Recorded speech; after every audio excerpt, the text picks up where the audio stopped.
You served in Iraq, but I know it wasn't until years after you returned that you say you really started feeling and seeing changes. What did you experience? I experienced a lot of good things. I experienced a lot of people who shared with me that I had many Iraqi people who thanked me for being there. But then I also experienced death, um, and not peaceful death, not the death that most of us are accustomed to. And it changed me. Um, I started to notice visible signs of my struggle. Um, I was suppressing my emotions. I was self-medicating, and I just wasn't sharing. And I allowed the fear of what I experienced throughout my life to govern my life. Mia, there was a night that really scared you and was the moment you really decided that he needed help. Tell me about that.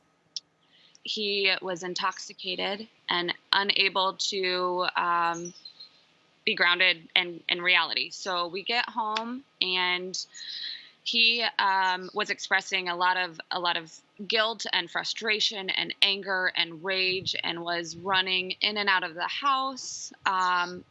Got up on top of the car, and I realized at that point I can't handle this, and I don't know what to do. So I called for help.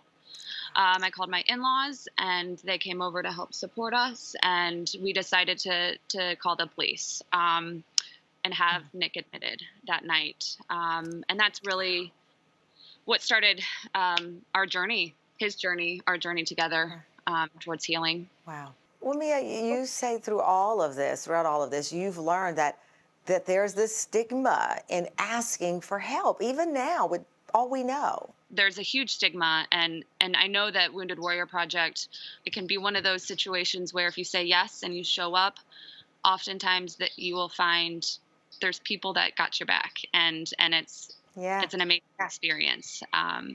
The annual survey from Wounded Warrior Project, they show that the veterans that they work with have 83% of them present with symptoms of post-traumatic stress, which is significant, that people struggle and don't know how to ask for help sometimes. Well, Nick, you've said you tried some basic therapy and counseling, but you were still struggling. Tell me about your journey to wellness and how Wounded Warrior Project and their veteran-specific programs made such a difference for you. When I started seeking some basic therapy, I did some prolonged exposure therapy, which was about a year and a half worth before finding Wounded Warrior Project. And they were all building blocks for me, and I learned from them along the way. The Warrior Care Network was really what followed up with that. And that allowed me to essentially receive mental health counseling and to receive a 3-week intensive outpatient treatment where I could go and express and share and allow myself to work through all of these traumas that had consumed me in some ways. I had attended one of the many programs that they offer, and that was the Project Odyssey that they have. It's a 1-week retreat that focuses on re-engagement, recharging, and reconnection with getting us out of our shells.